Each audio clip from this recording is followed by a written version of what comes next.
Have an administration fighting to protect your Second Amendment, and we will protect your Second Amendment.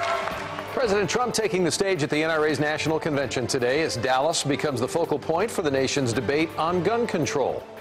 And believe strongly in being able to protect our children, but I don't think we need an AR-15 to do it. This three-day event drawing protesters, including those who lost loved ones to gun violence. Thank you so much for joining us at 6 o'clock. I'm Doug Dunbar. And I'm Kaylee O'Kelly. We do have team coverage for you of the convention tonight with our Jack Fink and Andrea Lucia. Jack is up first live at the Kay Bailey Hutchison Convention Center with what the president and vice president had to say. Jack? Kaylee, the president and vice president were here at the same time, but they did not appear on stage together. But they both vowed to protect the Second Amendment. Not bad. President Donald Trump received a hero's welcome from about 9,000 members of the NRA. His address to the group's Dallas convention is his second since he became president. Your Second Amendment rights are under siege, but they will never, ever be under siege as long as I'm your president. It's also the first time a sitting vice president joined a president to speak before the NRA. Stay in the fight. Exercise all of your fundamental rights.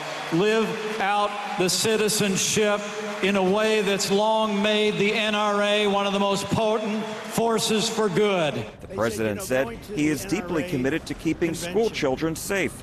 He reminded the crowd he met at the White House with students and parents of Marjorie Stoneman Douglas High School, where a gunman killed 17 people and injured another 17.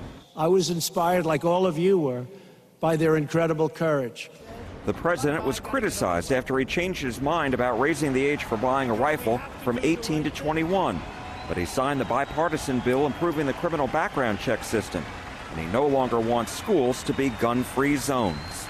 We strongly believe in allowing highly trained teachers to carry concealed weapons if they're highly trained.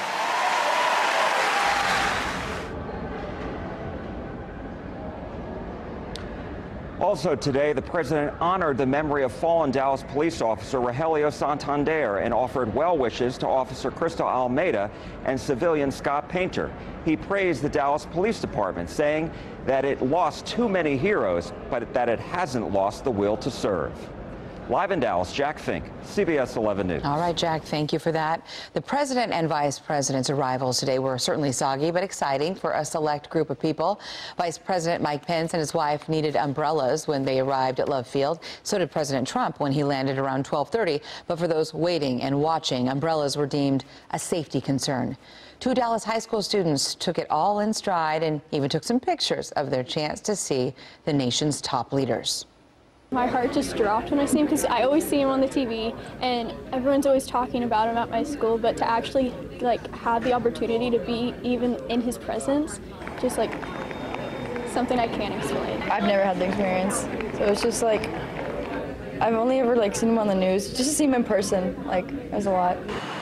Both Air Force One and Air Force Two did leave Love Field under drier conditions. Not everybody, of course, happy that the NRA is here in town. Dallas police did prepare for a large number of protesters outside the convention center.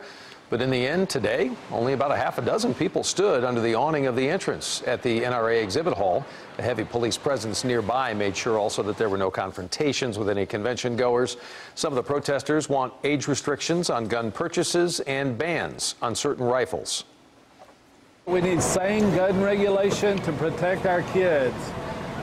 That accessibility to military-grade weapons like AR-15s and M16s and all their derivatives is insane. So these were protesters on foot, but some drove trucks with some really large billboard messages critical of the NRA, and they drove them around the convention center basically as rolling billboards. A bigger rally is planned tonight outside Dallas City Hall, and that is where our team coverage continues with Andrea Lucia. Andrea? Yeah, you can see some protesters have already shown up here for the rally that's set to start in about half an hour. It's being organized by Next Generation Action Network and Action America, two local activist groups who say they want to stand up against the NRA. Right now, they're setting up a stage and a speaker system here in front of City Hall. They have been coordinating their plans with the Dallas Police Department, and you can see right here where Dallas officers have been staged all day, keeping an eye on things. At one point this evening, they do plan to march about a block away to the convention center. Around the same time, there is a separate group, Faith Forward, a coalition of local faith leaders who say they plan to hold a prayer here in front of City Hall, calling for an end to gun violence. We're going to be here throughout the evening covering all of these events. We'll bring you the highlights tonight on CBS 11 at 10. Live in Dallas, Andrea Lucia, CBS 11 News. All right, Andrea, looking forward to that report at 10 o'clock. And we will cover the convention throughout the weekend. For the latest on protests to traffic problems, you can always head to CBSDFW.com and our social media pages.